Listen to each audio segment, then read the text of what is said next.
kita harus ingat bahwa PDI Perjuangan satu-satunya partai yang pernah menolak APBD gitu loh, Pak. Iya, menolak, tapi berikutnya masih menolak atau tidak? Ya ini kan dievaluasi, Pak. Enggak, mungkin menolak cuma sekali. Tapi pasangan ARMY akan menciptakan suasana yang beda. Wes, luar biasa, ngeri banget. Belum baca kedua visi misi dari pasangan calonnya. Apakah ada ngomongin soal bagaimana menyiapkan jalan keluar dari ketergantungan industri batubara ini kan? Karena di Bappenas kita tahu bakal dieliminasi.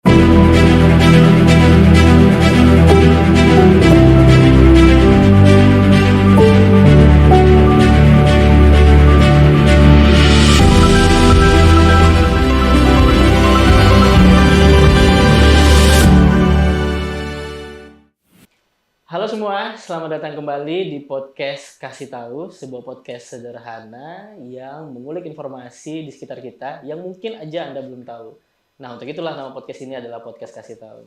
Dan kali ini kita pada akhirnya kita balik lagi mengudara di episode ke-8. Nah, podcast yang di episode ke-8 ini nuansanya berbeda nih. Karena kalau biasanya kita podcast Kasih Tahu itu cuma ngomongin informasi-informasi harian yang mungkin teman-teman belum tahu. Sekarang kita berubah nih kategorinya jadi kasih tahu politik. Nah, kasih tahu politik hari ini tentunya sangat spesial juga karena dihadiri langsung oleh ini ya kita tuh sebenarnya udah ngelakuin riset panjang tentang narasumber kita.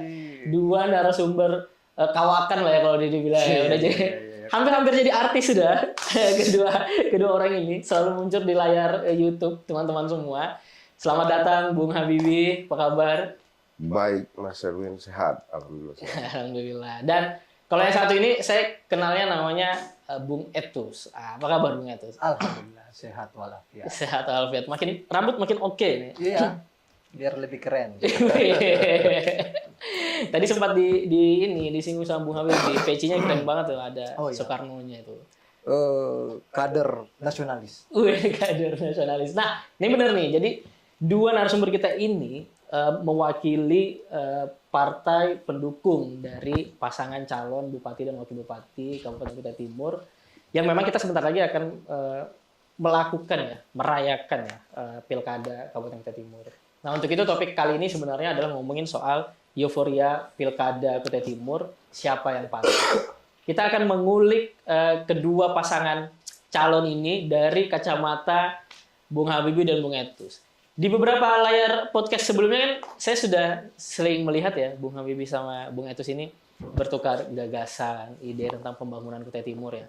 Oke, tepat sekali kalau hari ini hadir di podcast kita gitu. Tapi kali ini saya mau nuansa yang sedikit berbeda Bung Habibie dan Bung Etus. Saya ingin mengulik masing-masing pasangan yang hari ini didukung oleh partai kalian nih. Kalau Bung Etus sudah kelihatan ya dari baju yang dia kenakan dari kader Partai Demokrasi Indonesia Perjuangan, Merdeka dan yang selesai kita. Kutim hebat. Nah, ini dia kutim hebat dari partai berlogo Mercy, Partai Demokrat. Bung Habibie dulu deh sebelum kita ke Bung Etus nih. Bung Habibie kan sudah sering nih ngomongin soal bagaimana kemudian pilkada ini harus dirayakan, terus mendukung pembangunan dan lain sebagainya gitu. Memangnya sejauh ini dari pasangan 01 melihat kondisi pembangunan Kutai Timur ini, apakah itu sudah menurut Bung Habibie sudah pada on the track-nya gitu sehingga dia layak dipilih kembali? 01 atau 02? 02, sorry 02. 02 ya. Kalau kita melihat ya apa yang sudah dilakukan oleh kepala daerah yang ada, ini kan bertukar pasangan saja di ya, katanya ada yang bilang ini pasangan yang tertukar ya. Dan ada juga yang mengatakan bahwa pasangan 02 sebenarnya pasangan yang asli sebenarnya. Tapi tertukar. Berarti pasangan yang 01 pasangan yang nggak asli ya? Tertukar pada pilkada 2020. Oh, jadi ini ke formasi yang sebenarnya diharapkan ya? Yang diharapkan oleh masyarakat. Kemudian, dan itu terjawab dengan beberapa kajian hasil survei, lembaga survei yang kredibel kan. Hmm. Nah, kalau melihat apa yang sudah dilakukan oleh kepala daerah selama ini, khususnya Pak Ardiansyah, kami menganggap ya itu sudah on the track. Walaupun memang masih ada yang hal-hal yang harus kita perbaiki. Ada yang sudah baik, kemudian yang belum baik kita perbaiki. Ya, pada intinya hari ini kenapa Demokrat mengusung pasangan Ardiansyah Mahyunadi? Karena kami menganggap bahwa pasangan Army adalah pasangan yang terbaik di antara yang baik. Sehingga kami bukan berarti yang lain tidak baik-baik. Bukan berarti pasangan yang lain tidak baik. Baik mereka. Tapi Demokrat memutuskan untuk mengusung pasangan calon yang terbaik di antara yang baik. Mungkin itu. Ini kan sebenarnya posisi Demokrat ini kan dulu di ujung-ujung ya, baru kita tahu akhirnya Demokrat kemana. Beda dengan misalnya koalisi yang sudah dibangun oleh pasangan 01 ya. Kan sudah solid sejak awal kita lihat koalisi dibentuk, kemudian melakukan deklarasi apa segala macam gitu. Nah kalau ngelihat dari kacamata itu seperti apa nih Bung Etus? Mulai dari pertama tentu pasti ngomongin soal apakah sinergisitas yang dilakukan oleh Pak Kasmidi dengan Pak Ardiansyah selama masa jabatan itu sudah sesuai harapan dari partai koalisi, termasuk yang mendukung? Oke, terima kasih. Jadi begini, kalau kita bicara pembangunan Kutai Timur, kita tidak bisa memisahkan antara Pak Ardiansyah dan Pak Kasmidi Bulang. Ya. Karena apa yang kita rasakan hari ini, pembangunan yang masif di Kutai Timur, itu karena ada Pak Kasmidi Bulang juga. Jadi ini mesti digarisbawahi ini. Karena hari ini, tim Army ini mengklaim bahwa pembangunan dilakukan itu hanya dari pihak Pak Ardiansyah. Jadi ada keputusan semacam pemisahan gitu. Padahal yang kita tahu Pak Kasmidi juga getol gitu melakukan pembangunan di mana-mana. Nah, kenapa kemudian PDI Perjuangan mengambil sikap mendukung Kasmidi Bulang? Yang pertama, karena PDI Perjuangan melihat track record bahwa Kasmidi Bulang di dalam setiap pertarungannya tidak pernah kalah. Nah, apa yang menjadi garis atau jadi benang merah penglihatan itu bahwa Kasmidi Bulang sangat mampu untuk melakukan mengorganisir pemerintahan, termasuk bagaimana mengorganisir partai-partai yang ada gitu. Sehingga kemudian PDI Perjuangan melihat bahwa Kasmidi Bulang ini seorang leadership, kemampuannya memimpin layak untuk didukung oleh PDI Perjuangan. Keduanya kan sebenarnya sudah pernah menjabat di posisi tertinggi ya. Ardiansyah sebagai bupati, kemudian Pak Kasmidi juga pernah jadi PLT bupati kan. Nah, tapi di antara kedua itu kan dia di posisi tertinggi itu tentu punya track record masing-masing gitu. Apalagi melihat Kutai Timur ini kan luas ya. Ada isu-isu di pedalaman, isu-isu di pesisir, terutama juga di wilayah kota ini kan. Ini sering pasti kita dengar. Gimana partai pendukung ini melihat bahwa kedua pasangan ini pada posisi tertingginya mampu mengatasi persoalan di Kutai Timur? Yang pertama, kita melihat ya, di periode sebelumnya, itu di periode 2015 ke 2020, itu kita tidak bisa pungkiri bahwa Kutai Timur kekurangan anggaran, adalah isu defisit lah. Entahlah itu defisit atau memang bukan defisit. Tapi pasca di pemilu 2020 kemudian dimenangkan oleh Ardiansyah KB yang notabene kita paham mana kebijakan wakil bupati, mana kebijakan wewenang bupati, sama-sama kita tahu sampai di mana ada batasan-batasan. Walaupun ada lebih, ya mungkin itu lain daripada yang lain. Melihat yang kami sebagai partai Demokrat melihat bahwa di bawah kepemimpinan Pak Ardiansyah yang paling patut kita syukuri APBD yang meningkat tinggi. Itu yang pertama ya. APBD yang jauh meningkat tinggi. Kemudian itu tadi mungkin karena tingkat kepercayaan pemerintah pusat pada Kutai Timur hingga APBD bisa tinggi. Kemudian komunikasi juga di zaman kepemimpinan Pak Ardiansah, alhamdulillah khususnya jalan nasional yang ada di Kutai Timur itu tertuntas. Ya, wilayah Sangkulirang, ya, Bengalon Sangkulirang di zaman Pak Ardiansah, walaupun kita paham bahwa itu adalah perjuangan daripada anggaran APBN, tapi kan harus ada komunikasi antara daerah dengan pemerintah pusat. Alhamdulillah jalan nasional yang ada antara Bengalon dengan Sangkulirang sekarang sudah tuntas. Tuh, kita bisa sekarang orang mau ke Wahau dari Bengalon Simbang Perda ke Wahau sudah sangat mulus jalannya. Nah, begitupun juga yang ada antara jalan dari Teluk Pandan ke Sangatta mulus juga. Jadi ada memang selama 5 tahun ini terkait jalan nasional, kemudian memang ada beberapa hal yang tertinggal, khususnya di jalan-jalan kabupaten. Dan ini menjadi PR kita bersama ke depan. Saya rasa ketika Ardiansah Mahyunadi terpilih, insya Allah jalan-jalan kabupaten yang ada di Kutai Timur ini insya Allah tuntas. Ya, tapi kalau kita mau lihat, kalau tadi misalnya klaimnya soal APBD kita meningkat segala macam, kan kayak kita perlu lebih dalam lagi tuh ngelihat proporsional APBD kan, karena kalau mau dibandingkan dari pendapatan kan lebih banyak memang dari dana transfer ya, jelas itu dari usaha ekstraktif yang ada di Kutim. PAD kita rendah, kita hampir, ya aku nggak tahu kalau pisang bisa diklaim sebagai salah satu komoditi unggulan ya, tapi menurut aku ya kita belum punya exit Y gitu dari apa yang hari ini kita mau banggakan dari APBD itu gitu. Belum lagi kalau misalnya ngomongin realisasi kan, mau setinggi apapun APBD-nya kalau misalnya realisasinya masih ceking ya sama aja. Ini juga jadi persoalan keuangan nanti. Kita ini punya celah fiskal yang cukup besar tuh kalau nggak dimanfaatkan sebaik mungkin. Ya ada banyak dinamika di sana gitu. Nah kalau 01 gimana tuh melihatnya? Jadi begini, belum tuntasnya beberapa hal kemudian di kepemimpinan ASKB ini, kemudian Aji Kinsu ini akan masuk dengan memberikan sebuah solusi, apalagi dari Bung Erwin ngomong soal fiskal. Ya benar. Dari rekam jejak kita tahu bahwa Aji Kinsu adalah orang yang merintis karirnya dari bawah. Nah, kenapa kemudian Kutai Timur ini membutuhkan Haji Kinsu? Karena tata kelola pemerintahan ini harus dikelola oleh orang yang paham. Apalagi kita ngomong PAD. Nah, Haji Kinsu, Pak Kasmidi Bulang dan Haji Kinsu itu punya beberapa program prioritas. Termasuk kemudian penyelesaian sengketa lahan.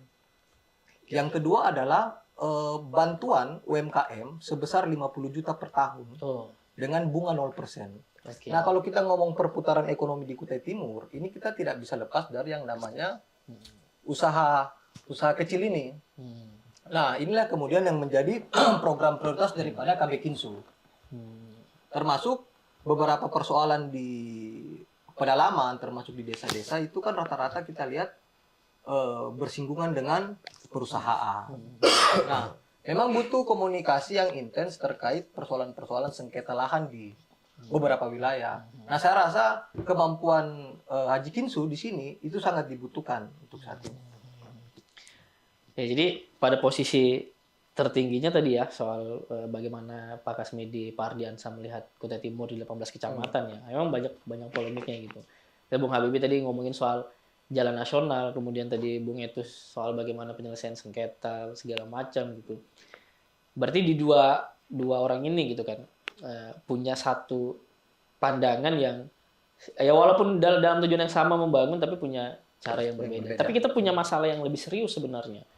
Kalau mau ngomongin soal Kutai Timur itu gitu, soal masa depannya ke depan gitu. Dan ini apalagi kan Kutim hebat nih dipakai sama Bung Habibie ini kan, tentu pasti ada maknanya gitu. Pak Kasmidi juga sering ya kalau di dalam kain saya wartawan ya jurnalis ya, saya juga wawancara beliau tuh beberapa kali gitu. Dia tahu punya gagasan-gagasan besar gitu. Nah, kita punya sebenarnya persoalan yang mendasar kalau misalnya mau ngomongin soal pembangunan.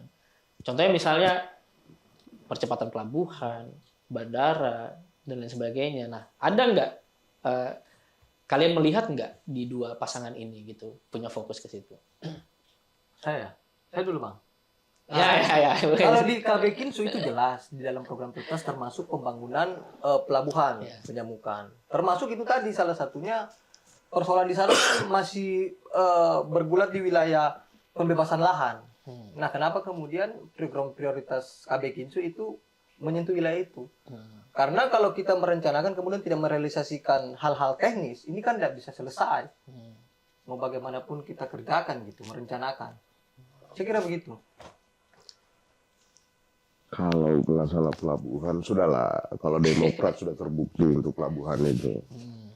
Ya pada intinya kami sebagai partai pengusung, tentunya kan ide gagasan Partai Demokrat, ya tentunya akan kita tuangkan di dalam kebijakan pemerintah daerah nantinya.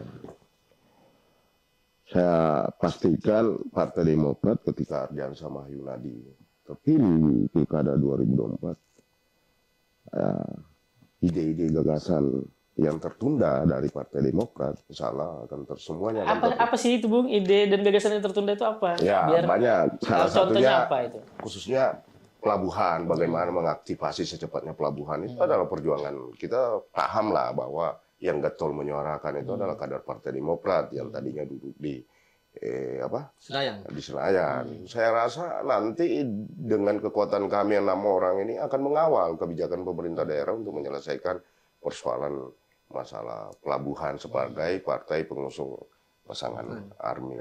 Kalau bicara niat yang tulus, saya rasa Demokrat sudah jauh-jauh hari menyuarakan terkait masalah itu. Kemudian yang kedua terkait masalah pemerataan pembangunan, kami Demokrat juga akan mendorong, ya, terkhususnya kader Partai Demokrat itu sudah membuktikan bahwa mampu menuntaskan kerjasama dengan pemerintah daerah, menuntaskan jalan nasional.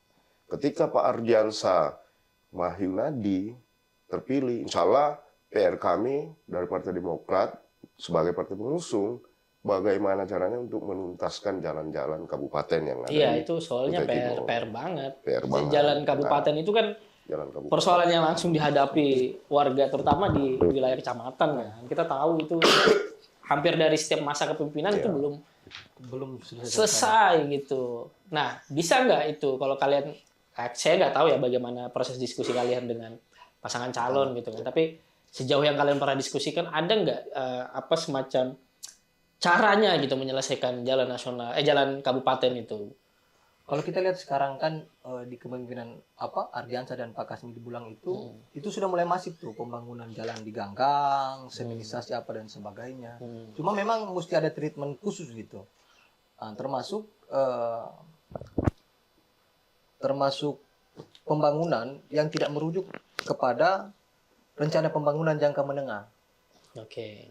Nah, Pak Kasmidi kemarin sempat ngobrol terkait bagaimana menyusun RPJMD itu dan bagaimana melaksanakan RPJMD. Jadi tidak kemudian hari ini pembangunan itu dilakukan secara ugal-ugalan gitu. Yap. Apalagi kemarin ngobrol sama Bang Habibie bahwa pembangunan kita di Kutai Timur itu bergantung kepada kepentingan kontraktor. Nah, oke. Nah, sehingga kita itu tidak melihat. Padahal dengan anggaran yang fantastis, kita tidak melihat mana sih pembangunan Kutai Timur gitu. Nah, Pak Kasmidi juga komitmen terkait itu. Bagaimana menjalankan pembangunan itu lewat perencanaan yang benar. Nah, ini kan kita lihat, kita sampai hari ini pun tidak pernah melihat tuh batang tubuh RPJMD itu kayak apa sih, perencanaan pembangunannya itu seperti apa. Dan kalaupun apa yang terrealisasi hari ini itu normatif aja gitu. Itu perencanaan SKPD terkait. Tapi tidak ada yang betul-betul merujuk pada RPJMD itu. Apalagi kalau kita tahu Kutai Timur itu kan mengusung ini ya Gerdabang Agri. Yap, sejak awal. Sejak awal mengusung itu. Tapi sampai hari ini misalnya Stiper itu yang menjadi lumbung daripada penciptaan calon-calon wirausaha muda untuk mengembangkan agro apa dan sebagainya itu tidak berjalan sesuai. Makanya kemudian hal-hal seperti ini yang coba akan diperjuangkan oleh KB Kinsu untuk bagaimana pembangunan itu berjalan sesuai role-nya. Oke. Tidak ugal-ugalan. Berarti sejauh ini Bung Etis melihatnya ugal-ugalan ini ya? Oh iya, pembangunan itu apa ya? Menurut pandangan saya sebagai kader PD Perjuangan itu tidak berjalan sebagaimana yang direncanakan. Nanti di sebelah sini membangun ini, sebelah sini membangun itu. Tidak ada ininya nah, maksudnya tidak ada ujungnya ini. Ini mau dibangun apa gitu.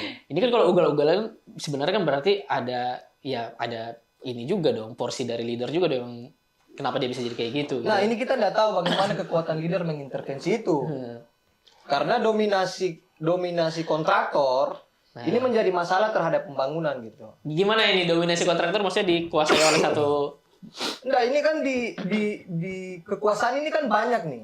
Iya. Banyak sempalan-sempalan. Nah, sempalan-sempalan ini yang kemudian saat ini mendominasi pembangunan. Oke. Jadi tidak ada kerangka acuan untuk kita tuh Kutai Timur harus bangun ini yang diprioritaskan. Kita harus bangun ini. Ini enggak.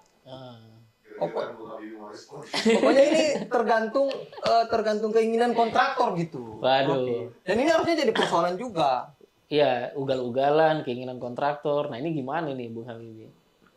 Jadi Harus sepakat. Karena kita diskusi kemarin begitu, Bang. begini, Harus sepakat. pada intinya semua kepala daerah itu punya visi Iya. misi itu sebagai rujukan dalam mengeluarkan kebijakan baik pun sebenarnya di DPR baik pun di pemerintah daerah. Visi misi inilah yang menjadi rujukan. Nah, hari ini kita lihat, kita tidak bisa salahkan bahwa sampaikan bahwa ugal-ugalan kemudian itu mau disalahkan semua kepada kepala daerah. Tidak. Kenapa bisa ugal-ugalan? Kita kaji dulu. Yang pertama, ketua DPRD-nya siapa? Siapa sebut aja enggak apa-apa. Iya kan? Ketua DPRD-nya bukan partai pengusung Oh. hari ini. Ketua DPRD-nya ada P3, wakil ketuanya ada. Di sini di sebelah semua aku buka. Loh iya, ketua DPRD-nya dari P3. Kemudian nah, kita ini realistis saja. Kita bicara apa yang terjadi hari ini. Ketua DPRD-nya P3, ya. Rata-rata koalisi pendukung ya. Kemudian wakil ketua satunya juga partai pengusung di sebelah. Wakil ketua dua juga pengusung di sebelah. Nah, kita memahami bahwa mereka juga ini punya keinginan, punya andil juga.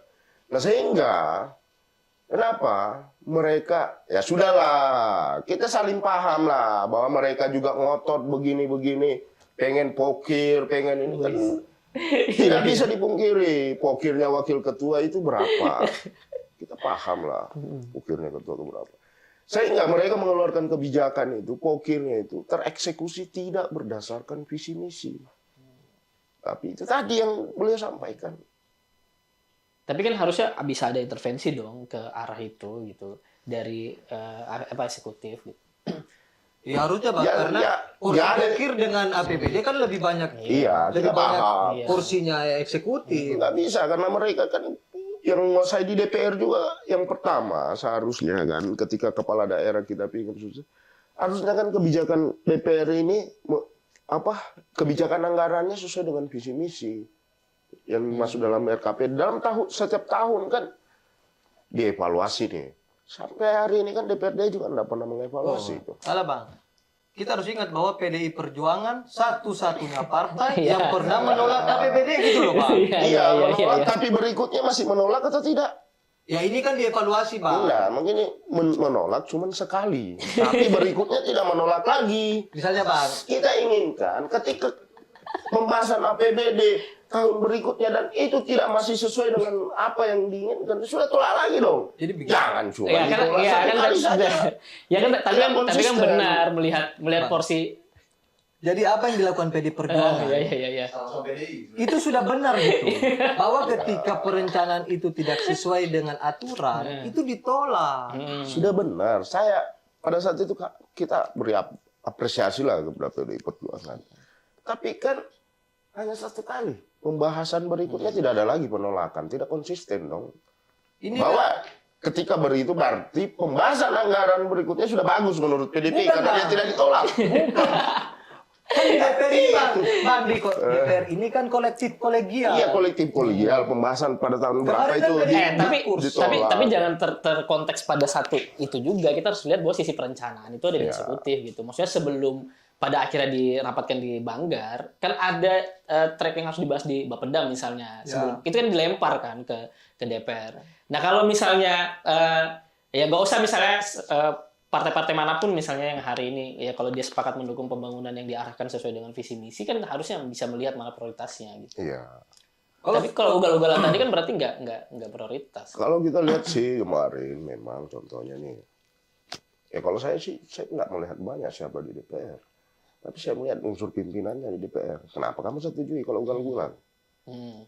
Ini kan kolektif kolegial kembali. Iya, kolektif kolegial yang tanda tangan, yang bisa tanda tangan di paripurna itu hanya 3 unsur pimpinan itu. Iya, tersepakati. Tersepakati. Tapi kan itu selesai di Banggar sebelumnya. Nah, sekarang Banggar siapa? Kita lihat siapa orang Banggar itu. Kalau kemarin ketua Banggar kan ini partai pengusung kita, Bang. Partai pengusung ARMY gitu loh. Kita lihat Banggarnya siapa ketua Banggarnya kan. Lo kemarin kan tidak enak kita sebut nama. Sebut saja, apa apa kita sebut. Ya. Nah, jadi, kalau saya sih melihat hari ini antara yang pertama eksekutif, kemudian legislatif. Ya legislatif tidak begitu berperan gitu lah terkait fungsinya. Kenapa tidak dipanggil sebelum penyusunan RPJMD, RKPD tahunan? Kenapa tidak dipanggil dinas-dinas terkait? Nah, harusnya sih dilakukan. Aku Dipanggil. interupsi dulu, Bang. Tunggu dulu, selesaikan dulu. Kenapa? Aku interupsi sedikit, Bang. Bang. Jadi DPR itu pernah memanggil satu kepala SKPD dan dia tidak hadir, Bang.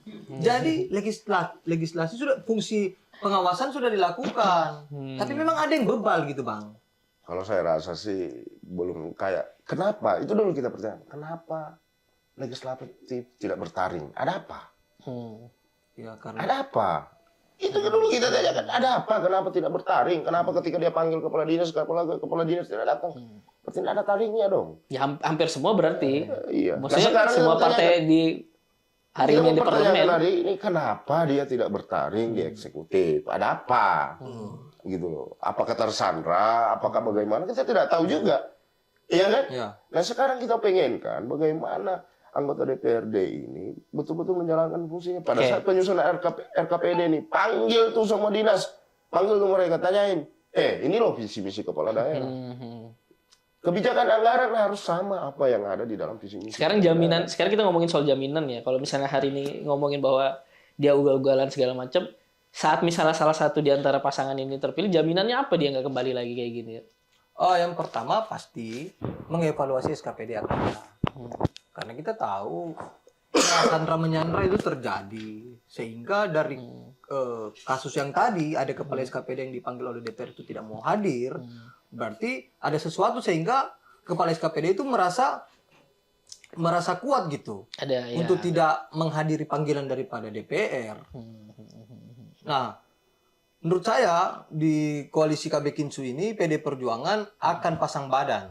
Oke. Terutama mengevaluasi SKPD yang kemudian bebal gitu terhadap program-program yang dijalankan. Itu kan ada beberapa yang bermasalah yang disoroti, tapi tidak datang. Nah, itu perkaranya, Bang.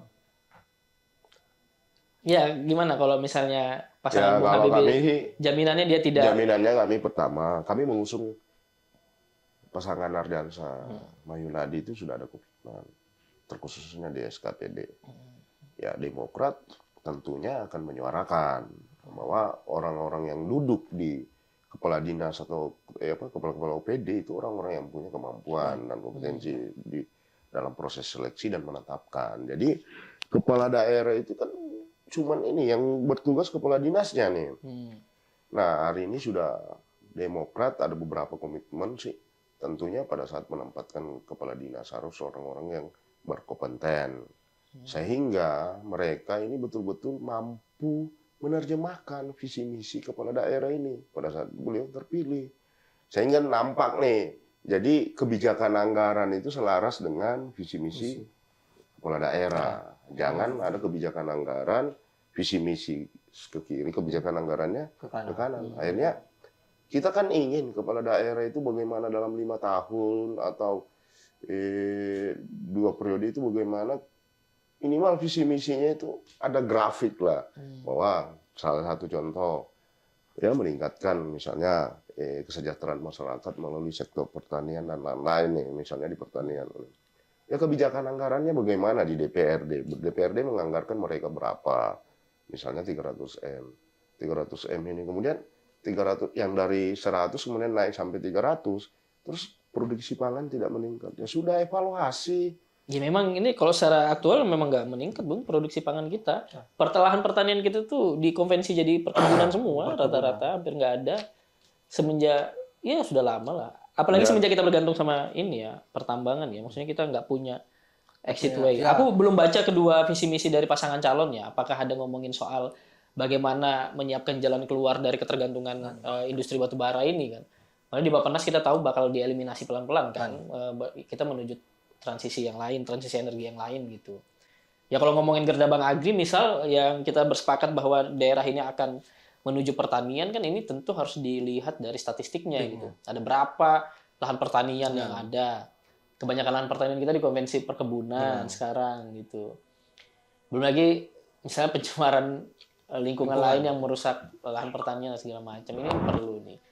Di kedua ini kan saya belum baca tapi kalau ngelihat dari apa yang sudah dilakukan selama lima saya jadi evaluasi sih selama 5 tahun terakhir ini nggak ke sana gitu. Jadi gini, ya sekarang anggaran besar di pertanian, tapi alokasi yang dianggarkan itu, program yang diadakan itu mungkin ya itu saja. Nah bagaimana bagaimana produksi pangan, mungkin itu juga kendalanya, bagaimana produksi pangan meningkat sementara lahannya itu saja, Bung. Jadi tidak ada penambahan lahan. Nah, ya lahannya itu saja itu karena saja. di konvensi, Bung, jadi perkebunan. Jadi petani kita itu di lapangan mikirnya ini karena subsidi pupuk susah dan lain sebagainya, lebih enak nanam sawit, Dan pindahlah mereka ke sawit. jujur, nah kalau kita melihat dari program unggulan Kutai Timur hebat itu ada 100.000 hektar selama 1 tahun, dan Partai Demokrat saya rasa juga akan memperjuangkan ke depan terkait masalah perda lahan pertanian. Oke. Salah itu salah satu gagasan Partai Demokrat ke depannya akan memperjuangkan perda lahan pertanian sehingga lahan-lahan yang potensinya untuk persawahan itu tidak digarap lain lagi untuk misalnya dijadikan perkebunan, sawit, apa semua. Dan salah satu gagasan Partai Demokrat ke depannya itu. Sehingga bisa sinergitas dengan program ARMI ketika terpilih nantinya. Demokrat akan mendorong terbitnya perda tersebut, tinggal pemerintah daerah mengeluarkan kebijakan nantinya ketika pasangan Ardiansa Mahyunadi terpilih. Sehingga bisa melahirkan produksi pangan yang mumpuni lah ke depan. Dua pasangan ini tuh punya karakteristik yang aku bisa bilang bahwa cukup Beda. sangat berbeda. Tapi ada banyak ini celah juga gitu. Kalau misalnya di pasangan KB Kinsu, satunya seorang birokrat, satunya pengusaha misal. Pasangan Ardiansa Sulaiman dan Mahyunadi, kayak kita tahu dua-duanya pernah di birokrasi, satunya legislatif, satunya eksekutif gitu kan. Bahkan dulu Pak Ardiansa juga pernah jadi legislatif kan. Jadi maksudnya di kedua ini punya, aku nggak tahu tapi aku bisa bilang bahwa punya dua pemikiran yang dua kepala yang sama gitu. Dalam pembagian tugas tadi misalnya ya, gitu kan ini tentu pasti akan berkaitan juga gitu. Nah gimana tuh melihatnya? Kalau KB dengan Kinsu ini kan pasangan dengan karakter yang berbeda. Kemudian ketika berpasangan ini klop ini barang. Oke. Ngeri-ngeri sedap ini barang. Ngeri sedap. Karena kalau dibilang Aji Kinsu cari uang, apalagi dia mau cari. Oke. Itu perkaranya. Oke. 2022 Aji Kinsu bersama istri menjadi penerima pajak terbesar. Pembayar pajak terbesar untuk Kabupaten Kutai Timur. Itu membuktikan bahwa beliau sudah berkontribusi untuk PAD Kabupaten Kutai Timur. Beliau 2 kali, kemarin sempat gagal, sekarang maju lagi. Itu membuktikan bahwa betul-betul beliau mau mengabdi untuk Kutai Timur. Karena kemarin kami ngobrol, dia bilang, saya ini hidup dari Kutai Timur. Kenapa saya mau maju? Karena sudah saatnya saya mengabdi. Oke. Jadi kalau pasangan karakternya pas ya jadinya. Pas. Satu seorang organis, Iya. dan yang satunya seorang pengusaha. Jadi dia sudah paham bagaimana meningkatkan PAD gitu. Jadi ketika kita ngomong usaha, ngomong bisnis, bagaimana meningkatkan penghasilan Kabupaten Kutai Timur, saya rasa beliau sangat paham. Yang tadi kita ngomongin di awal kan soal masalah kita proporsi anggaran APBD kita ini kan sebenarnya paling besar ketergantungan kita sama dana transfer gitu. PAD kita kan memang nggak luas gitu, nggak banyak Boleh dibilang. Jadi memang Haji Kinsu paling pas. Karena kemarin kami ngobrol, dia bilang begini, Dinda, saya ini merintis usaha, cari modal sendiri, pinjam kiri kanan. Apalagi cuma mengurus pakai anggaran daerah yang sudah dianggarkan sama negara. Pastilah kita tingkatkan ekonomi masyarakat. Begitu beliau sampaikan ke saya. Boleh. Kalau pasangan Army, menurut Bung Habibie? Ya, itu tadi, Bung, saya sampaikan bahwa pasangan yang sesungguhnya yang diinginkan oleh masyarakat Kutai Timur yang tertukar pada saat Pilkada 2020. Iya. Pasangan sesungguhnya ini. Dan lengkap. Pak Ardiansa itu yang sudah mumpuni lah terkait pengalamannya beliau di eksekutif. Kemudian ditambah dengan Kakanda Mahyunadi yang cukup mumpuni juga di legislatif. Dia pernah menduduki jabatan sebagai anggota ketua DPRD. Nah, sehingga harmonisasi antara eksekutif dan legislatif dalam rangka membangun Kutai Timur yang hebat ke depannya di segala bidang itu bisa terjadi. Karena mereka mempunyai ilmunya nih. Nah, bagaimana nanti eksekutif dan legislatif mereka paham, tahu gimana. Sehingga bisa terjadi nantinya kebijakan yang lahir betul-betul dari topangan dari ide gagasan eksekutif dan legislatif. Sehingga bisa mengeluarkan kebijakan yang mampu membawa Kutai Timur yang hebat di segala bidang. Di pertaniannya, kemudian di kesehatan, ekonomi, segala bidang. Seperti apalagi bicara infrastruktur. Insyaallah target kita mudah-mudahan Ardiansa Mahyunadi terpilih. Kalau kita lihat programnya coba dibaca, itu sih semuanya ada, semua sudah di dalam situ. Apalagi permasalahan yang ada di Kutai Timur sudah ada semua. Mau bicara infrastruktur, mau bicara perkotaan, wilayah misalnya Sangatta, kemudian pedesaan, itu sudah ada semua. Tinggal hari ini pasangan yang mampu mengeksekusi. Dan saya anggap pasangan Ardiansa Mahyunadi mampu mengeksekusi ini. Karena kenapa? Beliau dua orang ini mempunyai pengalaman basic dari eksekutif dan legislatif. Apalagi saya rasa ketika pasangan Ardiansa Mahyunadi ini terpilih, harmonisasi antara eksekutif dan legislatif akan terjadi karena ketua DPRD-nya dipimpin oleh partai pengusung dari pasangan Army. Mungkin ya, walaupun justru aku ada melihat celah rentannya gitu kalau misalnya ketua DPRD-nya adalah partai yang sama dengan beda. Jadi ya kita berkaca dari pengalaman kita berkaca dari pengalaman kelam Kutai Timur ya, kasus-kasus sebelumnya kena kasus kelam itu. Jadi beda, Bu. Jadi kita bisa melihat dari situ. Jadi kita beda. Kita lihat kemarin nih. Jadi kan ketua DPR-nya siapa, wakil ketuanya siapa? Ini 3 nih. Partai, bukan partai pengusung semua. Bukan beda. Dan sebelumnya juga kita lihat yang sama-sama. Tapi pasangan Army akan menciptakan suasana yang beda. Wes, luar biasa, ngeri banget. Ngeri sedap. Ngeri banget. tapi kita jangan lupa loh, kalau Demokrat itu pernah penilaian Demokrat itu pernah mengevaluasi pemerintahan sebelumnya dan tarik diri dari koalisi gitu. Ya. Nah, itu kan gimana? Apakah bisa terulang lagi? Kan soalnya kepemimpinan Pak Ardiansa juga kan sebelumnya yang dievaluasi. Benar, kepemimpinan Pak Ardiansa. Karena ya itu tadi kami kembali lagi bahwa pasangan ini adalah pasangan yang sesungguhnya. Makanya Partai Demokrat memberikan dukungan, rekomendasi untuk mengusung di Pilkada. Karena kami menganggap bahwa dengan Ardiansa berpasangan dengan Mahyunadi itu mampu membangun Kutai Timur. Kenapa kami kritisi? Ya namanya kami memang menyuarakan apa yang harus dievaluasi.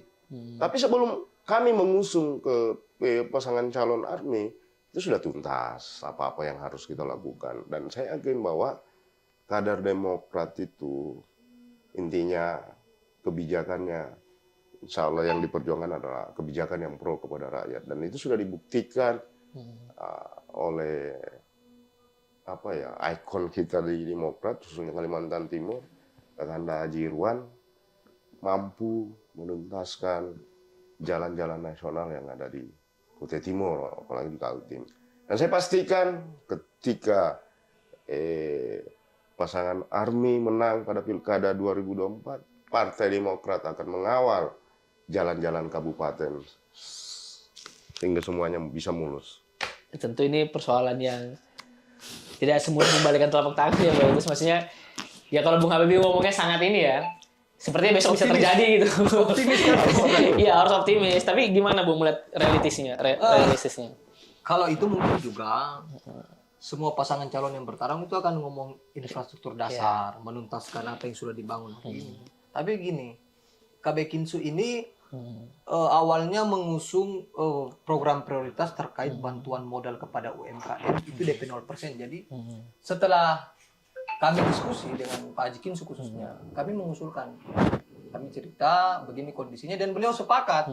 Nah, makanya aku bilang bahwa kenapa harus pilih KB Kinsu? Karena KB Kinsu melihat perputaran ekonomi terhadap UMKM ini harus digerakkan secara masif, termasuk menyasar sisi-sisi yang lebih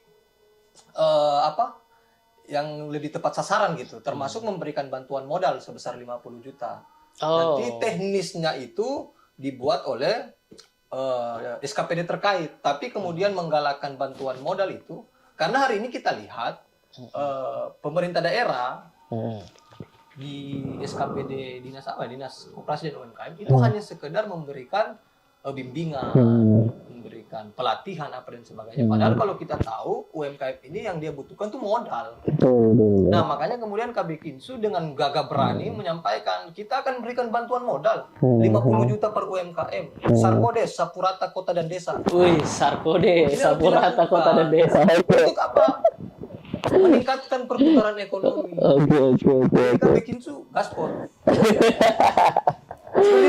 Gimana kalau kesenjangan ekonomi dilihat dari pasangan ARMY? Ya, sama. Visi misinya terkait UMKM itu sudah, bahkan visi misi duluan dirilis oleh kalau bicara UMKM. Berapa juta dia kasih UMKM? Ini ada di sini. RT RW KB Kinsu 250 juta. 250 juta. Bung berapa juta, Bung? Bantuan pembangunan kepada tiap kecamatan. Berapa? Ayo. 25M. 25M. Bung berapa? Kalau angkanya di sini kan, saya lihat dulu nanti kamu kan. KB Kinsu 250 juta Langsung per sebut RT. angka ini 250 juta per RT. Banyak juga. Sama. Iya. Karena kan kemarin 50 juta. Sama ini 250 juta juga. Sama. Cuman Oke. persoalannya yang Bung naikin lagi, Bung naikin. yang duluan persoalannya sama, Bu. Tapi yang duluan merilis Ya. visi misi itu pasangan ARMY. Jadi bisa dikatakan pasangan sebelah melihat ya. Iya, melihat. 250 juta itu ya. Coba siapapun orang tahu siapa yang duluan merilis. Ya, tapi kan penyusunannya itu diawali kemarin ngobrol bahwa visi misi kita bocor nih.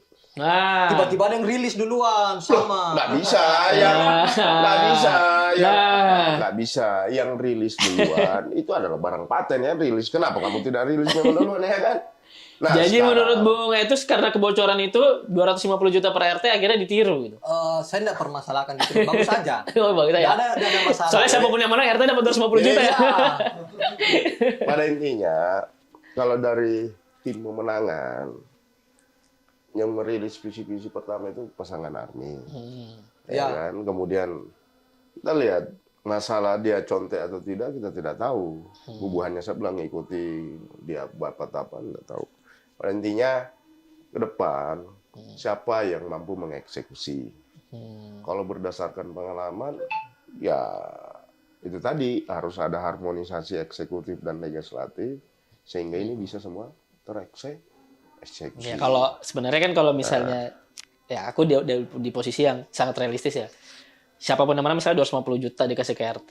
Kalau soal ngasihnya aja mungkin bisa, tapi RT bisa mengelola, enggak masalahnya. Persoalan pengelolaan ini kan persoalan bisnis to bisnis nih. Kayak nggak bisa juga bilang bisnis sih. Nggak tahu nanti misalnya itu kebijakannya boleh dipakai pembangunan atau dipakai meningkatkan RT segala macam. Tapi kan persoalan pentingnya di sana itu. Jangan sampai uang dikasih banyak ke masyarakat, tapi nguap gitu aja karena nggak tahu pakainya. Nah ini kan jadi masalah. Tentu ke depan pastinya pasangan Ardian sama Yunadi resiko-resiko dalam membuat sebuah kebijakan itu sudah dikaji sehingga alokasi anggaran itu bisa betul-betul efektif ya pelaksanaannya. Nggak mungkin kita lepas. Kalau kita lepas sama begitu saja kan itu bisa berdampak hukum. Iya, makanya itu tadi kalau misalnya eksekusi pasti semua bisa kalau cuma mau ngasih. Tapi yang konsisten untuk mendampingi alokasi itu gitu. Ini persoalan yang serius ya. Soal ngasih uang sampai ke tingkat RT jadi 250 juta. Menurut aku sebagai orang yang punya concern di ekonomi, tentu ini sebuah hal yang menarik. Tapi lebih menarik lagi kalau dia diiringi dengan bagaimana preventifnya. Pengawasannya, pendampingannya. Kalau kemarin Bung dia yang 50 juta itu dia dibagi tuh porsinya 8 berapa ya kalau nggak salah ya 60. Ya, aku dengar itu. 40 untuk peningkatan SDM gitu. Itu diawasi langsung oleh desa kemarin. Nah, ke depan kita harap desa itu bukan kepala desanya aja, tapi BPD-nya itu bisa terlibat aktif mengawasi itu kan harusnya. Jangan itu aja, kita butuh peran DPRD juga. Iya, karena itu 250 juta nggak lolos kalau nggak dibanggar, kalau nggak banggar setujui itu. Nggak butuh peran mereka juga, kita butuh peran DPRD. Tapi realistis, anggaran besar dengan mencapai 12 sampai 14 triliun, ya KB Kinsu siap. Sama, Bung. Begitu juga visi misinya ini sama. Berapa? Pasangan Army juga. Kecamatan berapa ya, Pak? Pasangan Army Ardian sama Yunadi juga saya rasa mampu dengan jangankan itu semua jalan itu bisa kita benahi. Ini kan kalau ngelihat visi misi kalian kan hampir serupa. Berarti bisa dong aku bilang siapapun yang terpilih kinerja sama aja, maksudnya nggak ada bedanya, ngapain gitu. Enggak. Kalau KB Kinsu jelas beda lah. Karena kalau kita ngomong track record, Haji Kinsu itu punya pengalaman dalam pengelolaan keuangan. Karena dia terbukti mampu mengelola uang yang dia cari sendiri gitu. Apalagi ini uang negara, sudah ada uangnya, tinggal dikelola dengan baik gitu. Haji Kinsu ini bos. Tidak semudah apa yang kita bawa basic pengusaha itu mampu membandel belakang. Beda posisinya dengan pengusaha kemudian karena di pemerintahan ada aturan, ada legacy, maksudnya ada aturan yang tidak seenaknya kita mau gini. Kalau itu kan benar, ada aturannya. Kan ada biro hukumnya, yang mengingatkan rambu gitu loh. Ada aturannya, cuman kurang bagus kalau kita terlalu jauh berbicara ini kan. Pada intinya ya bagi optimis ini barang ini. Udah jadi optimis ya. Pasangan Ardian sama Yunadi jelas. Iya, maksudnya bedanya kayak tadi kan hampir sama nih visi misinya. Ya berarti aku bilang teman-teman juga mungkin yang nonton nanti ya kalau hampir sama ya siapa aja yang menang ya sama aja dong berarti. Kalau KB Kinsu beda, 50 juta per UMKM dia bantu. Ya clear, kalau itu hampir sama. Teman-teman juga di pasangan bunga 0% Pak. melakukan itu juga. Apa jadi yang membedakan apa kalau dia terpilih gitu? Maksudnya ya sekarang yang kita pikir adalah eksekusinya, kemampuan mengeksekusi banyaknya visi misi. Sekarang yang mampu mengeksekusi siapa? Nih, kalau kita pengalaman hari ini aja pengalaman realisasi kita rendah itu. Realisasi kita rendah. Yang berbicara realisasi. Sekarang sudahlah, bagaimana kalau ini kurang bagus kalau dibahas di sini ya. Karena bicara realisasi itu ada KB, ada Ardiansa di sini. Iya, makanya aku bilang kan nanti bakal sama-sama kan kalau misalnya dia bicara realisasi. Di situ ada siapa di situ? Yang mengetuk anggaran ini siapa? Ketua DPRD-nya pengatur. Partai di sebelah, wakil-wakil ketuanya di sebelah semua. Iya kan? Bicara realisasi. Kenapa realisasi? Dan tarik-tarikan ini barang sebenarnya. Sudah, makanya kurang bagus kalau dibahas di sini. Di episode khusus ya. Di episode khusus itu kasih orang-orang yang memang bidangnya. Nanti kita pakai siluet gitu ya. Iya. Suaranya disamarkan. Kalau kita yang mau bahas di sini kita paham lah. Sudah bicara masalah kenapa realisasi rendah, kenapa ini? Enggak, tadi Bung Habibie ngomong soal eksekusi. Nah, ngomong soal eksekusi itu kan sebenarnya nggak jauh dari misalnya apa yang dia omongin, apa yang terjadi hari ini gitu. Tadi kalau itu kan ngomong berbeda karena ada sisi di mana Kinsu sekian-sekian. Nah, maksudku dari dua pasangannya Bung Habibie yang didukung sama partai. Eksekusi lebih kuat eksekusinya pasangan Army karena di situ ada sosok Mayu Nadinya. Nah, itu maksudku kenapa itu diangkat. Kenapa? Dia mantan ketua DPRD. ya kan? Kita sudah tahu seperti apa dia selama pengalamannya terkait harmonisasi eksekutif dan legislatif. Ini kan bicara di situ saja harmonisasi eksekutif dan legislatif ketika ini ketemu tereksekusi itu. Tapi kalau ini tarik menarik, ya makanya tadi yang aku bilang, kenapa realisasi rendah? Karena itu tadi tarik menarik, banyak kepentingan di sana. Tapi dengan kemampuan karena Mayunadi yang sudah pernah menjadi menjabat sebagai ketua DPRD dan punya pengalaman terkait realisasi sebelumnya selama dia memimpin, ini akan terjadi harmonisasi antara eksekutif dan legislatif sehingga nanti terkait masalah serapan tidak ada lagi kata-kata serapan anggaran itu rendah karena pasangan ini yang tadi saya bilang pasangan yang sesungguhnya. Iya. Jadi antisipasi di army nih, jangan sampai ada 2 matahari, Bo. Dua matahari gimana tuh 2 matahari gimana? Nah, ini kan makanya kita saling melengkapi, Bos. Panas dong 2 matahari panas dong. Makanya tadi saya bilang bahwa Ardiansa Mayunadi adalah pasangan yang sesungguhnya. Ardiansa Mayunadi adalah pasangan sesungguhnya. Dan saya yakin dengan pengalaman saya, analisa saya, pasangan Ardiansa Mayunadi jauh menang pada 27 November nanti. Nih sebelum aku tutup nih euforia. Tema kita tadi sebenarnya euforia pilkada gitu kan. Nah, teman-teman partai pendukung kan pasti sebenarnya sudah punya konstituen juga dengan melihat masyarakat ini. Dari masing-masing kalian bagaimana ngelihat euforia masyarakat terhadap 2 pasangan? Kalau hari ini sih saya melihat animo Kekuatannya apa juga gitu. Animo masyarakat ke pasangan Army. Makanya itu tadi Demokrat itu tidak mengusung asal mengusung. Yang pertama dilihat agenda ke depan pasangan Army apa, ya kan? Kemudian terobosannya apa? Kemudian kami juga melakukan survei bahwa pasangan Army yang diinginkan masyarakat. Ketika kita sudah dapat bahwa visi kita sama dengan Army, kita sebagai partai pengusung, visi sama, ya sudah. Kalau visi sama untuk membangun Kutai Timur yang lebih baik, sudah kita putuskan. Dan memang juga berdasarkan hasil survei, pasangan Army yang diinginkan masyarakat. Sehingga kami putuskan bahwa ya Partai Demokrat mengusung Army. Mulai dari hasil survei itu menggambarkan euforia masyarakat terhadap pasangan Army ya. Iya, kemudian itu gimana, Bu?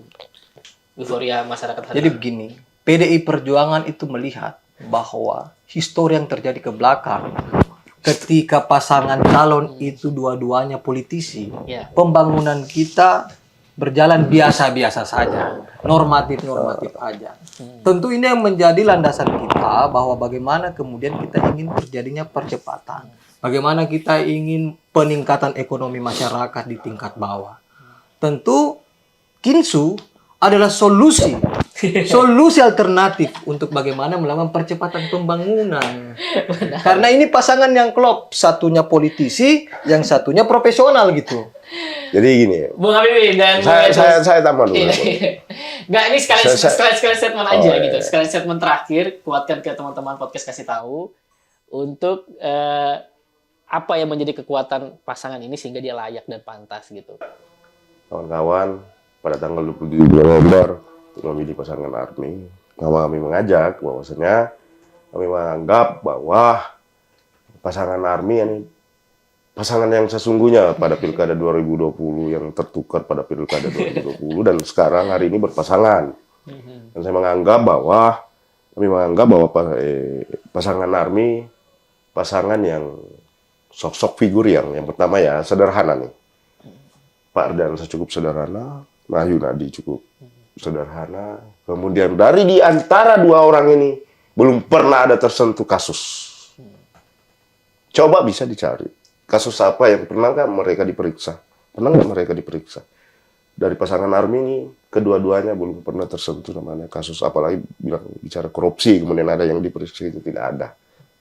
Tidak ada. Dan bisa dilihat dengan pasangan yang lain. Silakan dicermati sama-sama. Ya, saya tidak menuduh, maksudnya kita cermati masyarakat, kita cermati kedua pasangan calon kita ini. Dan kami menjamin bahwa kenapa kami mengusung, karena mereka tidak punya latar belakang track record yang bersentuhan dengan kasus-kasus yang melanggar undang-undang, salah satunya kasus korupsi. Kemudian yang kedua, mereka berpengalaman. Pak Ardiansa berpengalaman di eksekutif, pernah jadi mewakili Pak Isran. Kemudian dia pernah jadi Bupati Prodi ini. Cukuplah pengalaman beliau, sehingga sampai hari ini juga beliau masih mengelola APBD yang cukup besar, dari transisi antara dari APBD sekian ke APBD yang sekian itu butuh proses untuk mengeksekusi. Kemudian saya rasa dengan karena Mahyunadi juga kita tahu bahwa dia juga berpengalaman di eksekutif, sehingga nanti ke depannya harmonisasi antara kebijakan eksekutif dan legislatif ini bisa melahirkan kebijakan yang baik untuk Kutai Timur yang hebat di segala bidang, khususnya di ekonomi, baik di kesehatan dan di pendidikan. Pada intinya, pas soal army itu bisa kita lihat, yang pertama sederhana, kemudian jujur, tidak ada satupun kasus ini. Kita bisa deteksi loh, tidak ada track recordnya. Nah, kemudian yang ketiga, beliau berpengalaman di eksekutif dan legislatif dalam mengeksekusi anggaran untuk Kutai Timur yang lebih hebat ke depannya. Mungkin itu saja. Oke, luar biasa. Bung Yesus, Ngeri sedap. menarik ya, Bung Yesus seperti apa? Pesan saya untuk para pemilih pemula. Kenapa harus Kasmidi Bulang dan Haji Kinsu? Kasmidi Bulang punya track record membina atlet-atlet muda, membina anak-anak muda, membina organisasi-organisasi kepemudaan. Dan yang kedua adalah Haji Kinsu punya pengalaman membangun karir, merintis usaha dari bawah. Untuk anak muda, kita menginginkan kepemimpinan kita yang betul-betul membangun dengan konsep-konsep dan gagasan baru. Tentu KB Kinsu akan memberikan sebuah warna baru di Kutai Timur. Apalagi kita tahu Kutai Timur ini, apalagi di Sangatta Utara ini, kita lihat hampir banyak anak-anak muda itu yang mayoritas mulai jadi pengusaha-pengusaha. Nah, Haji Kinsu hadir kemudian untuk menghilangkan tendensi politik dalam pengelolaan pemerintahan. Betul-betul beliau hadir untuk memberikan pengelolaan anggaran yang baik dan benar, agar peningkatan kesejahteraan masyarakat, terutama anak-anak muda, itu tidak lagi bergantung terhadap keinginan menjadi PNS, menjadi dokter, apa dan sebagainya, tapi bagaimana anak-anak muda ini bisa berwirausaha. Saya kira demikian. Wah, luar biasa. Teman-teman podcast kasih tahu, dan saya sebenarnya ini ya merasa sangat tersanjung ya bisa ngobrol dengan Bung Habibie, Bung Etus gitu dalam frame di podcast ini gitu. Karena kalau sebelumnya kita itu nggak pernah punya waktu sebanyak ini ya Bung untuk ngobrol ya. Walaupun saya sudah sama Bung Habibie udah berkawan lama gitu. Yang Bung Etus juga gitu, kita udah ngomongin hal-hal yang bahkan lebih kritis gitu daripada hari ini untuk pembangunan Kutai Timur. Saya kenal baik dua orang ini, dia punya tujuan yang sangat baik ya untuk pembangunan ini. Dan kedua pasangan yang mereka dukung juga orang-orang baik semuanya, dan semoga podcast kasih tahu di episode ini bisa menjadi pembuka untuk teman-teman melihat kedua pasangan ini untuk pilkada Kutai Timur yang lebih baik. Mungkin itu dulu podcast hari ini, di episode kali ini. Bung Habibie terima kasih. Siap. Bung Etus terima kasih banyak. Terima kasih. Lebih sering undang-undang anak muda yang lain untuk berbicara. Biar banyak anak muda yang berpartisipasi berbicara terkait kebijakan politik. Siap. Karena paham kebijakan politik ini sangat mempengaruhi baik buruknya sebuah daerah. Wih, luar biasa. Memang Bung Habibie Cocok Bang. sejak dulu itu selalu bijak ya Bung Habibie. Iya. Sampai jumpa di podcast kasih tahu selanjutnya. See you. Terima kasih.